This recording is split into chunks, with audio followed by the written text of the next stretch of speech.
多谢阁下，救我一门妇孺。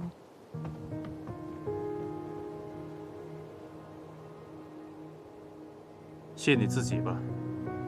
走。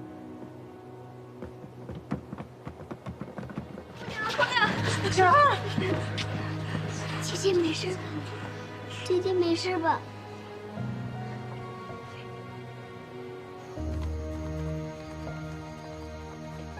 哦，这人死了，线索咱也断了。挑几个能干的人，跟李侯、郑虎一起，轮番守在院子周围。今晚的事情，别再给我出第二次。是。什么意思啊？今天晚上咱们当护院是吗？谁让咱老大新江上的人在这儿呢？谁呀？当然是他妹妹了。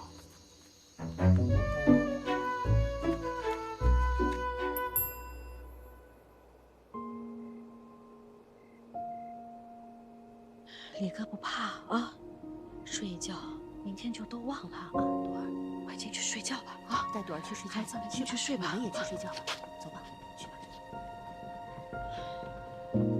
这戚秀思真是阴魂不散。你说我们都搬到这儿来了，他们一来又闹得鸡飞狗跳的。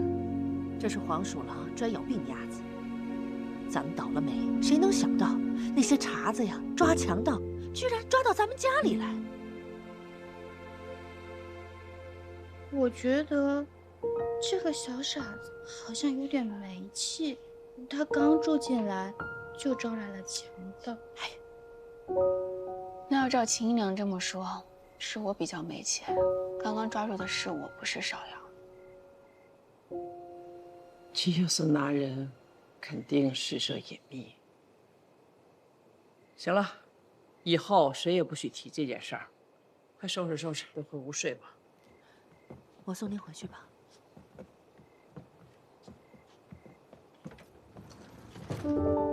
你们快回去休息吧。我要不在这陪你睡吧？放心，快去睡。姑娘，你早些休息。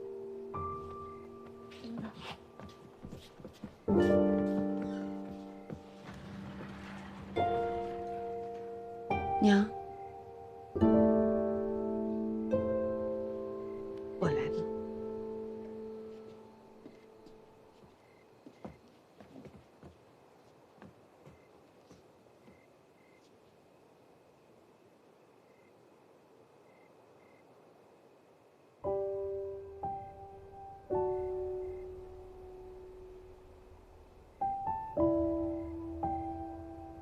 你说这得多疼啊！不疼了。你莫哄我了，怎么可能不疼呢？那日我销红果，手上只削了一个米粒大的伤口，就疼到不行。你这怎可能不疼？母亲还会削红果，我都不知道。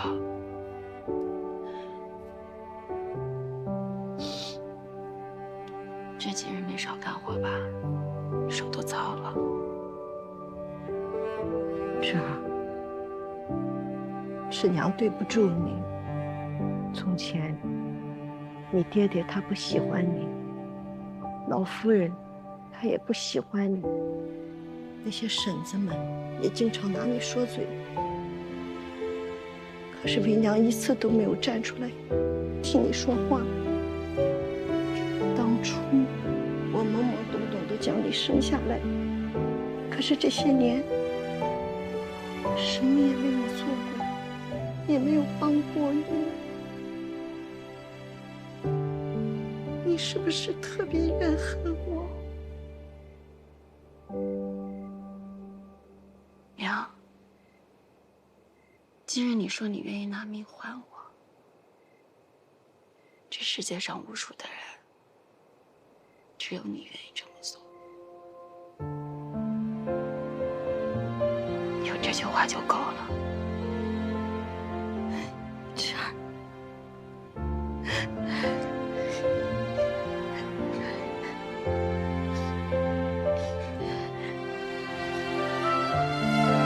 是。太无能了，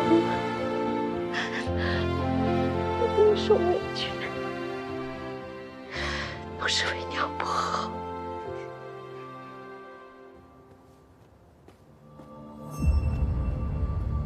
头儿，从他衣服里搜出来的。此等身手，值这个价。下得起这样本钱的人倒也不多。深情的那个，好好审一审，千万别叫他死了。是。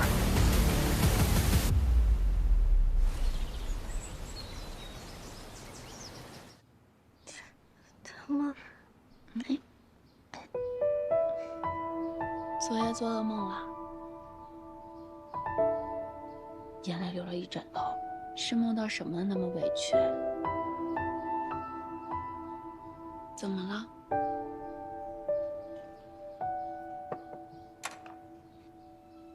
姐姐，以后再有坏人来，我肯定能保护好你的。好，真的，家里人那么多，你不能死。我有我哥，还有你，还有娘。娘，她已经死了，我就只有我哥和你了。放心，我知道芍药会保护好我的，我和哥哥呢也一定会保护好芍药的。姐姐，我好想你。我昨天看你娘和你的时候，我就好想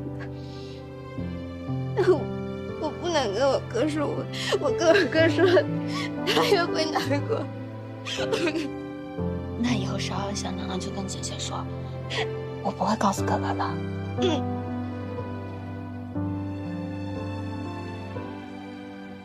女神医，不错，这位神医避世而居，所以名声不曾外传。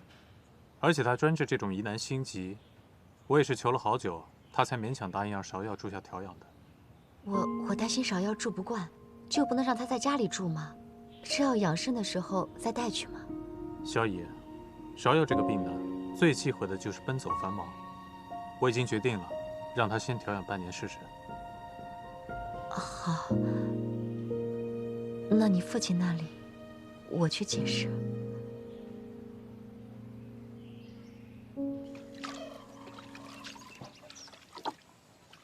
讨厌那些跟屁虫，都挤到杨柳巷来学咱们带花灯卖鬼，想想我就来气。哦，吓你讨打是不是？你小心水溅姑娘脖子上。这有什么好气的？当初想出这带花灯的方法，我就知道他们一定会学一学。这红果人人都能摘，多试试味道也能学出个劲。芍药，给我点浆糊。姑娘，你都捣鼓什么呢？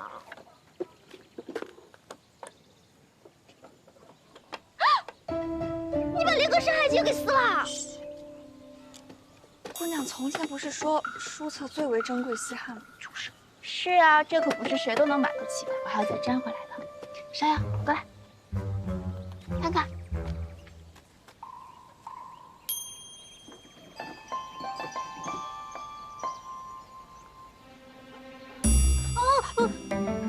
它动了。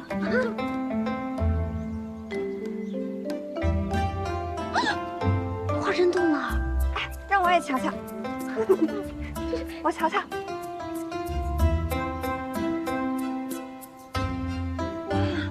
我也想看。哎，姑娘，这是不是就跟之前那个什么走马灯差不多？就你聪明。姑娘真厉害。不过姑娘身上还有伤，做着变戏法的木香，倒也不嫌累。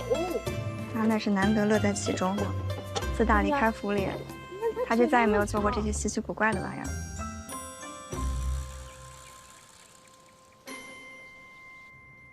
头儿，查清楚了，这俩人压根儿不是一伙的。也就是说，谷主重金聘请了2个江湖人士，就为了把事儿办成。这是活着的那个留下来的，他们都没见过谷主的模样，只靠书信来往。董大、芍药，兰苑火灾的旧人。卖红果喽！红果喽！红果喽！小伙伴，快来看呀！卖红果喽！红果！要不要红果啊？不要。还有红果好不好？不要。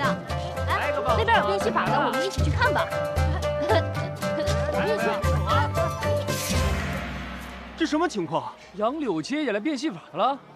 花季果子童叟无欺，买一串果子拉一次箱子，童叟无欺啊！买一串果子拉一次绳子。不管地秋天，不老一株蝉。天落水，鸟吃虫，鸡又飞。果子生意虽小，但细水长流，一日能填补家用，总算不再坐吃山空。明前夕，菜上须。你好，你看今天赚了这么多，来，叔叔，生意不错嘛。芍药今日没来，家里有只小鸡不舒服，他在照看着。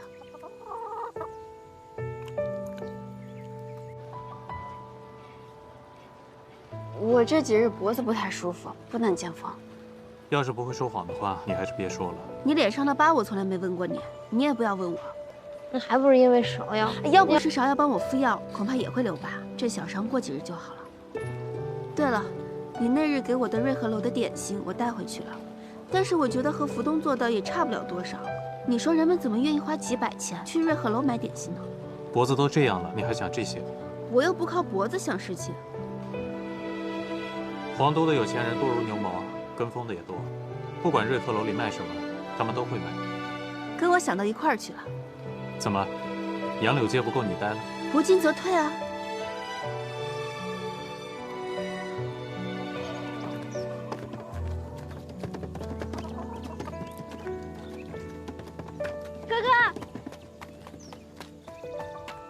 哥哥，你看，泰姆教我缝的小鸡。泰姆。啊，就那个长白头发那个，是我祖母。那我先进去了，不打扰你们兄妹俩讲话。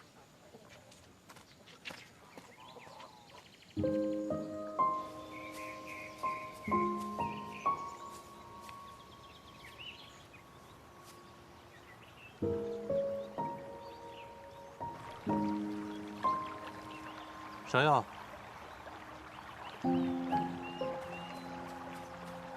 芍药，在这开心吗？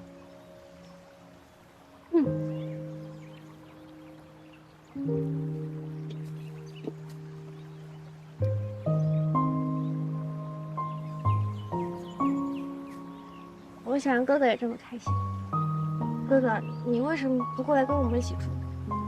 以后我每天都来看你。也来看花姐姐，她很喜欢你。你听谁说的？你们俩在一起的时候她就很开心，因为她喜欢你，就像我喜欢你一样。她也很喜欢我。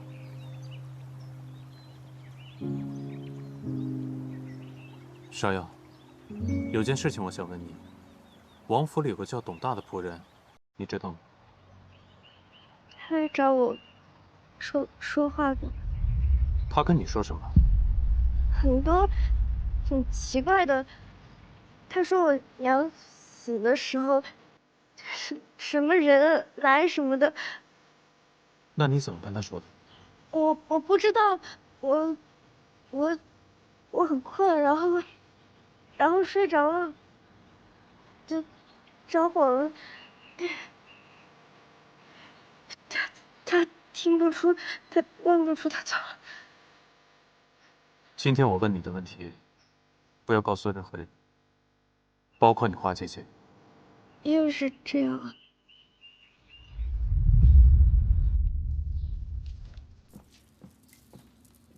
王爷，府里的董大忽然不见了，这几日他们满城里找也没找着。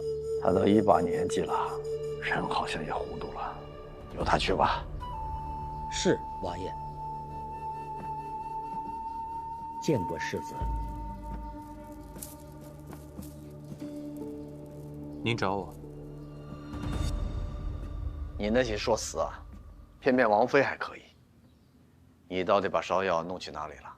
到底要做什么？她现在人在哪里？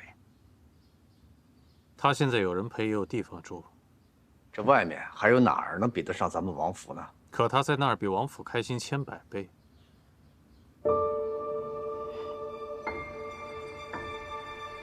是啊，我这个做父亲的，是对他不起，还不如你这个做哥哥的。如果芍药离开王府，能够把以前的事情都忘掉，也不失为一件好事。莲希啊，他与你亲近，以前的事情，要没有对你提起过？当时芍药还太小，什么都不记得。也许忘记，对他来讲是件好事情。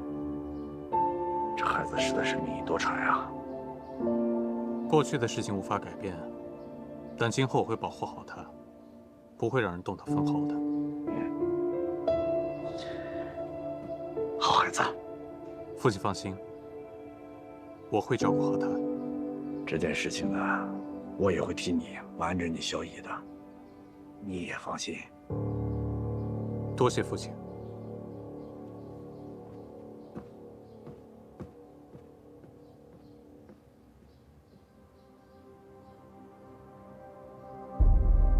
怎的又买10盒？还一买就是200个，还有什么金纸银纸，都采买来干什么呀？不写清楚，别想在我这儿领走一个大子儿。哎呀，不是我说呀，吃亏得长教训。你呀，该好好的跟你们家姑娘说说，如今有一些余钱，赶紧去聘请一些护院是正经啊。三夫人，哎呀，这就是我的不是了，没有事先同三婶说清楚。你又要折腾什么呀？三婶，我要让他们自己来找我们送钱。不行，你就相信我一次，我已经做好局了。好吧，你且试试，但只能1个月，不然再多就兜不住了。那至少半年，3个月，真的不能再多了。多谢三婶子。你这丫头可真行，有伤在身，你就好好养着，感情躺在床上还琢磨着挣钱呢。鲍夏、陈露，这1个月时间里，你们就负责记录这云来酒楼的来往人数。客官，2位是吧？真是。慢走，欢迎再来。哎，客官，里边请。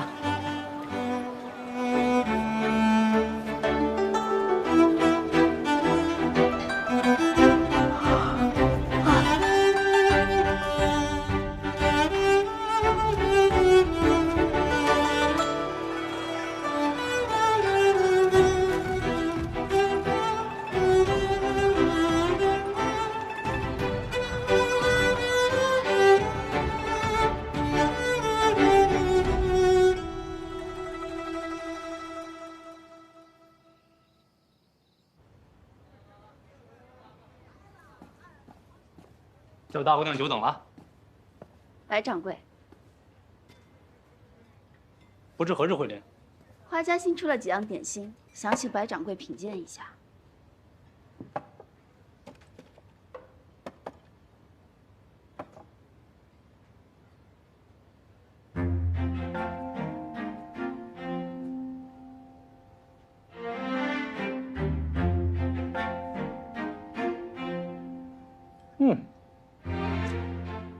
你家这位点心师傅，他不光手艺了得，更贵在他有一层巧思在。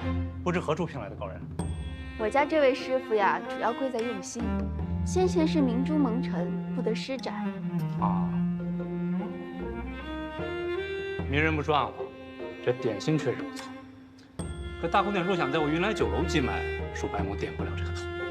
京中老字号上百家，独给花记寄卖，白某交代不过去。可倘若家家都来寄卖，我这云来岂不变成瓦舍了？白掌柜想必是误会了，我不是想来寄卖，我是要奉送。哦，花记铺子在杨柳巷，位置偏僻，许多人耳闻却未曾一尝。云来酒楼名冠皇都，花记院每日供应点心，分文不取，赠与你家宾客。3月为期，白掌柜能否让我沾这个光？这是云来要沾你们的光。花季有你这个宗主在，日后绝不会只是个杨柳街的小摊贩，买卖事小。我白眉下愿意交大姑娘这个朋友。多谢白掌柜。来，慢点啊！哎，别滑倒了。小心碰到。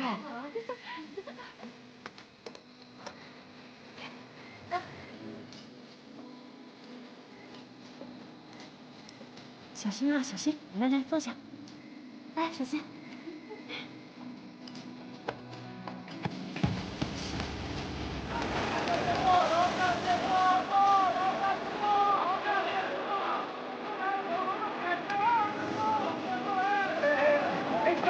这花季又弄什么起？您老是不知道啊，这帮闲汉都是花季雇的，每天一大早的就给各家酒楼送吃的，一路吆喝着。这你吃过？啊，您这话说的，谁还没吃过？味儿还不赖。您老要不要试试？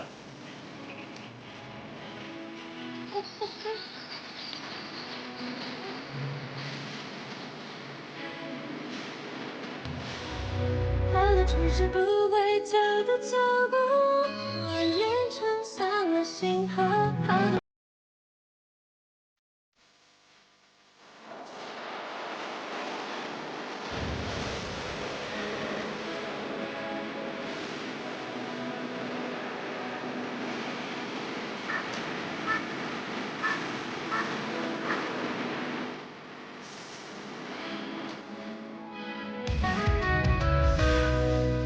看看，这才3个月的时间，从前攒的一点力都赔进去了。水杏楼、凤翔楼都找人来过好几遍了，说我们花家不能厚此薄彼，让我们给他们也供点心，哪怕要加钱呢。花家只供应皇都最好的3家酒楼，他们这是坐不住了。三婶，你明日约他们的掌柜来谈价。谈什么价？他们这都是有头有脸的大酒楼，自然不能跟摊子上是一个价。啊，好。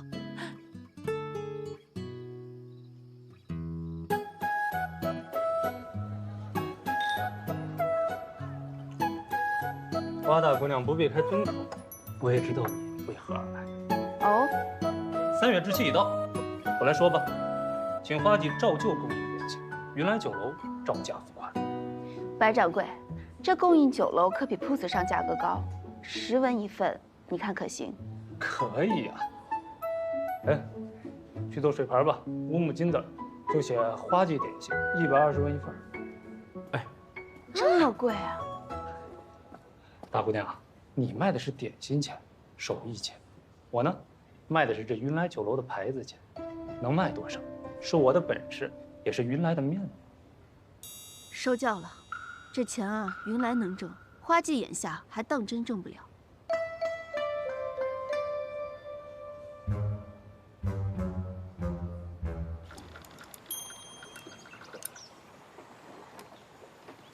算什么呢？自从在酒楼寄卖点心，赚的比以前摆摊多得多。但是光靠这些酒楼，终究不是长久之计。所以等攒够了钱，我要让花家有自己的铺面，真正在皇都立稳脚跟。你见多识广，怎么不说句话？你心里必定是已经有答案了，又何必问我呢？那除了你，我也不知道能问谁了。母亲他们不懂，三婶只会泼冷水。那你怎么知道我不会泼你冷水？你敢？你要是真想好了，就去做，我相信你。哥哥，花姐姐，啊，太母给我做的，她教了我，还给我编了辫子。那你学会没有？没，但学2天就会了。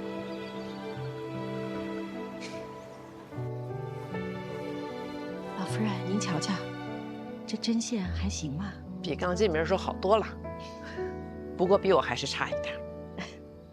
我现在也不行了，眼睛看不见。现在不用您，有我们呢。哎呀，老祖宗，这纸丫头啊，一接接了10几家，累得我7荤8素的，账都算不过来了。您过目一下。这沉甸甸的铜钱进账，累一天也是高兴啊。三嫂，这也没外人，你跟我们悄悄说说，这个月的利是不是比上个月还多？多出这个数。哎呀，这个纸丫头也是对得起她操的这份心了。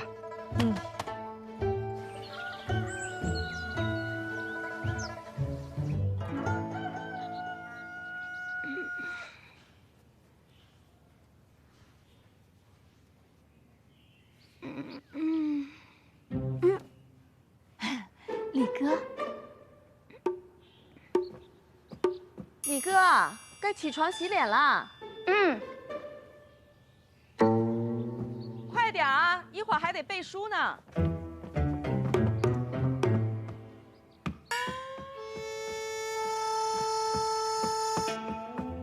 这么丁大点的小孩，管那么严做事呢？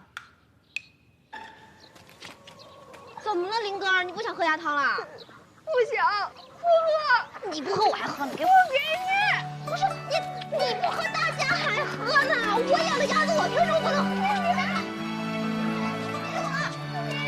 你给我，林哥你别碰人，我不上你，你给我，我们大家还喝呢。哎呀，别跑，儿子你看他呀。天落水，鸟吃虫，鸡又飞，茶叶或粗浅，滋味乃春天。啊，明前夕，菜上须。啊，公平春漫漫。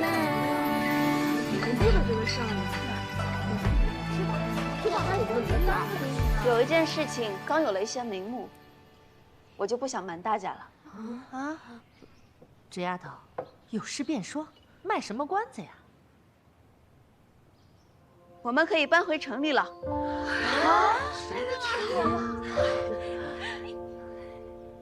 太好了！咱搬到哪儿去啊？这半年来的进项可以回城里租一个宅子，虽然比不上原先府里那么大，刚好住得下。房子你看好了吗？都看好了。这些攒下来的款子，如果不租一所院子，也可以开一间铺子。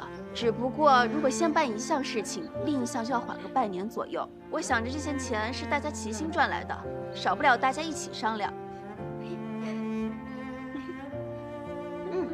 哎呦，依我看，还是赶紧搬回城里要紧。这荒郊野外的，哪能久住啊？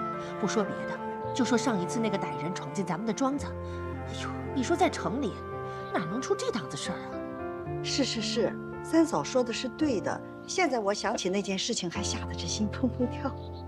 是，三夫人说的是，那要是再缓半年的话，就立秋了。那孩子们，老夫人总不能挨冻吧？好婶子，咱们现在的钱哪能住得起高墙深院啊？哎呀，罢了，矮墙浅院也能住，只要是比这里多出几间正经的房舍，还有呢，再雇几个护院，这样就好安心住下了。是啊，到那个时候，玉娘的孩子也落地了，就有新房子住了。好，那既然大家这么说，那咱们就这么定。要我的姑奶奶，你就别慢条斯理的，宅子赶紧定，护院呢也要赶紧请。这就去跟我付定金，这挑好的宅子呀，可不等你。煮熟的鸭子啊，别让它飞走了。走。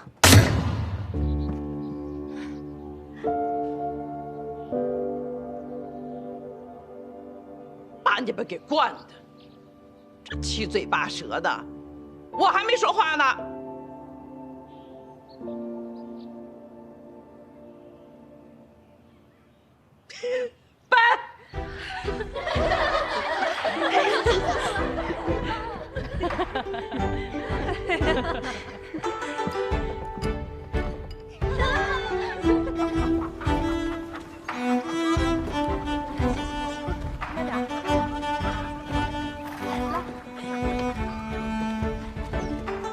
老夫人，一切都安排好了，这新的宅子可漂亮了。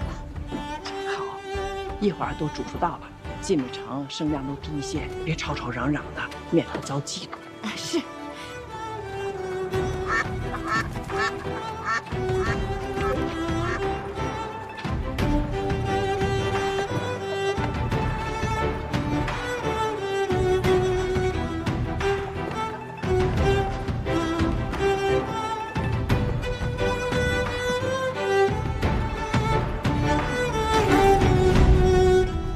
四婶，太胡闹了，怎么还能干这个？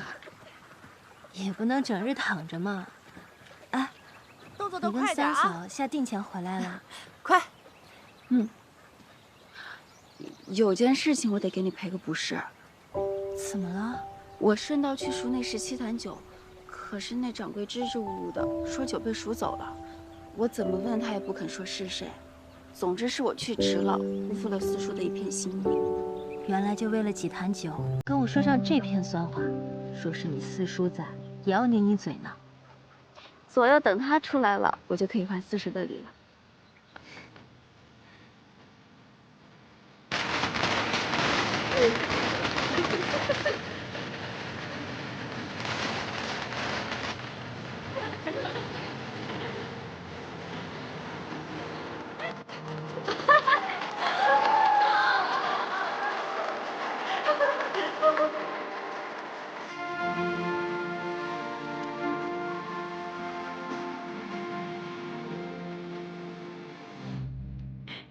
这宅子齐整倒是齐整，就是不够气，还不如咱家门前一个戏台子呢。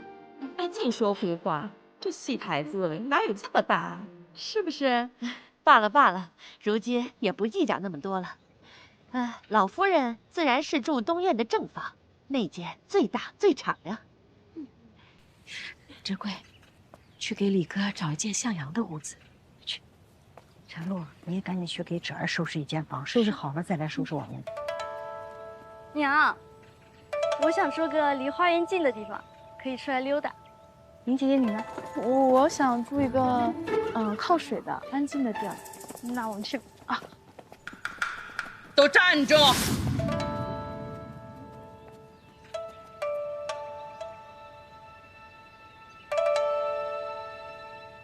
芷儿，你先挑。该的，该的。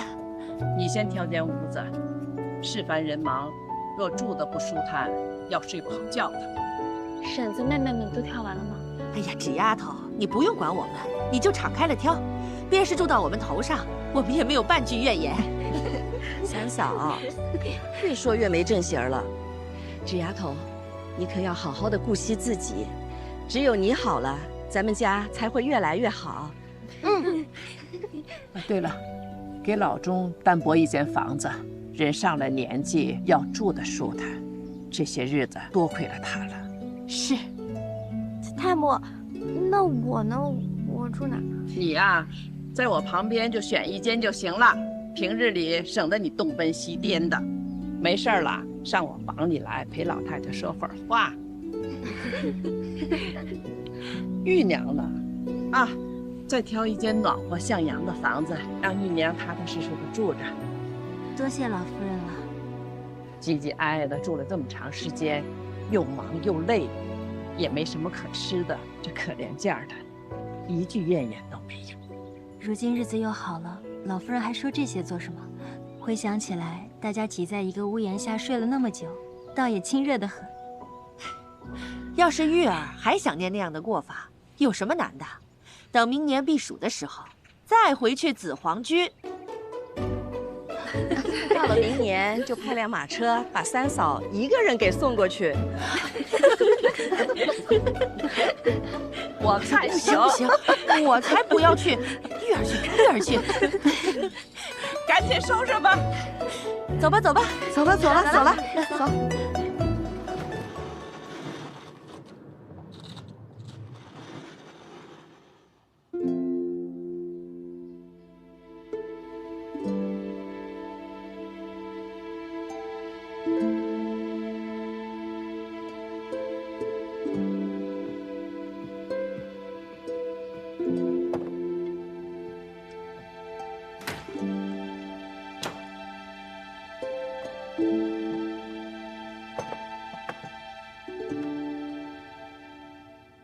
祖父，等着我，等把这些柜子装满，大家就能团圆了。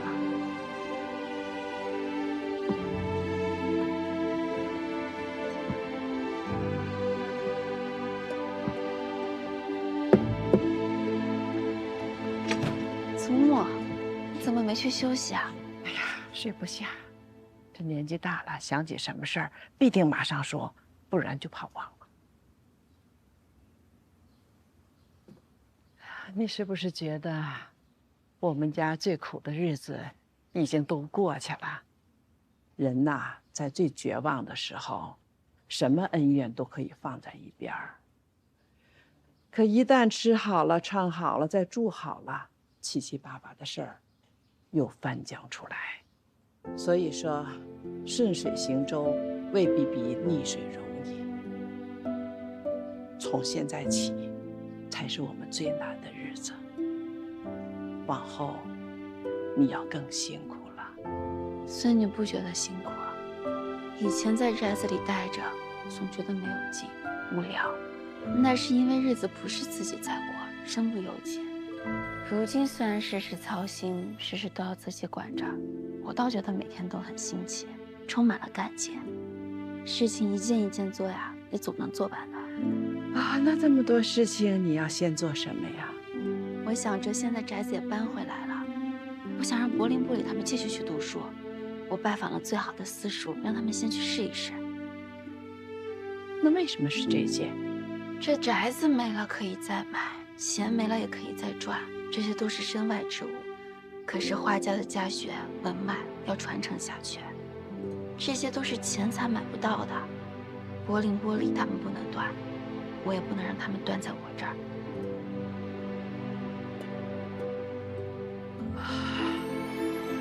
这43口人，不知道他们现在都怎么样了。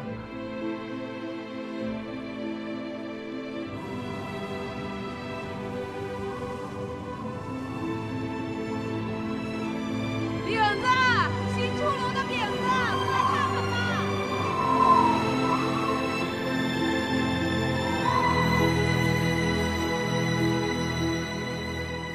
吴姐，干的买回来了，您吃一个。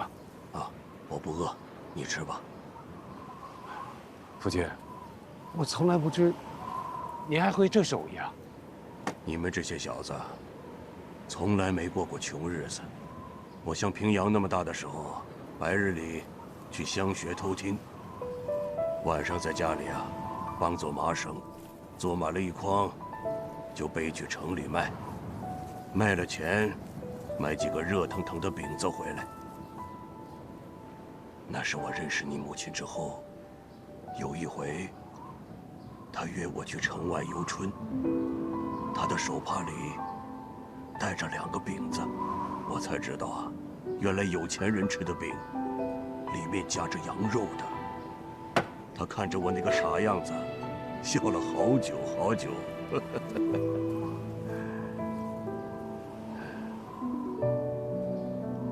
真不知道他们现在怎么样了。爹，你就别担心他们了，有娘和侄儿在，他们肯定过得比咱们好，好歹窗户不漏风嘛。大哥，给我扔个饼子呗，我饿了。想吃啊？自己买去。大哥，我这忙了一天了，快！老大，来接着。好。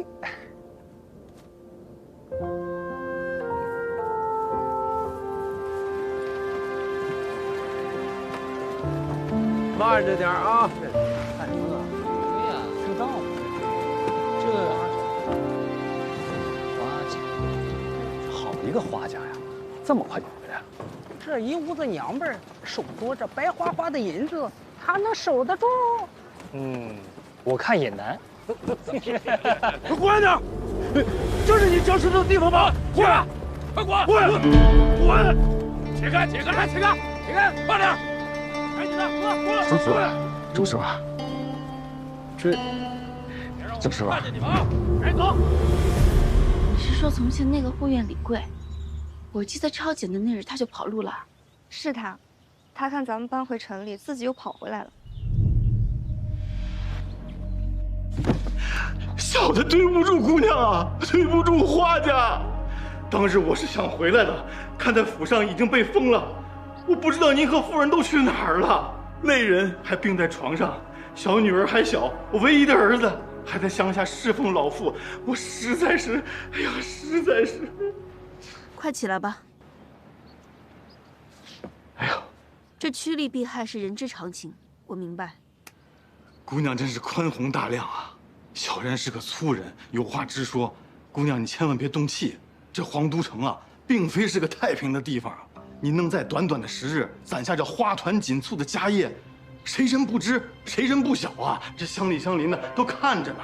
光是那香龙，都搬进来多少趟？我一听说三夫人要招护院，我马上把兄弟们全招回来了，都是原来府上做过的老人。若是姑娘需要，您一句话，我们赴汤蹈火。你是想回来做护院？是啊，这花家刚进城，正是需要护院的时候，我就怕姑娘一时半会儿找不到合适的人选，我就把我儿子都叫过来了。他老子成了花家的恩，他也要出一份力的。你人都找好了？啊，15条汉子，都是原来府上做过的老人，所以大老远跑过来了。姑娘千万别嫌弃我们。